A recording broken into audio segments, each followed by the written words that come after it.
Andre রাসেলের পরিবর্ত হিসাবে গ্রিনকে 25 কোটি 20 লাখ টাকায় কিনেছিলেন কেকেআর কর্তৃপক্ষ। এত দাম দিয়ে কিনেও তাকে দিয়ে বল করানো যাচ্ছে না ম্যাচে। অনুশীলনে অবশ্য বল করছেন অস্ট্রেলীয় ক্রিকেটার। প্রথম ম্যাচের পর জানা গিয়েছিল ক্রিকেট অস্ট্রেলিয়ার নির্দেশিকার জন্য বোলার গ্রিনকে ব্যবহার করতে পারছে না কেকেআর।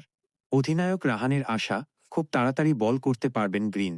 সানরাইজার্স হায়দ্রাবাদের বিরুদ্ধে ম্যাচ শুরুর আগে বৃহস্পতিবার ইডেন গার্ডেন্সে বল করতে দেখা গিয়েছে গ্রিনকে। তার দিকে নজর রাখছিলেন কোচ নায়ার। তা নিয়ে রাহানেকে প্রশ্ন করা হয় টসের পর। উত্তরে কেকেআর অধিনায়ক বলেন, যা যা করার গ্রিন সব করছে।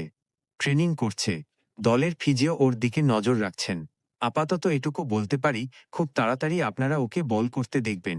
তিনি আরও বলেছেন, আমাদের বোলিং কিছুটা অনভিজ্ঞ। সমস্যা আছে। ব্যাটারদের উপর বাড়তি চাপ পড়ছে। চোট সারিয়ে আইপিএল খেলতে এসেছেন গ্রিন।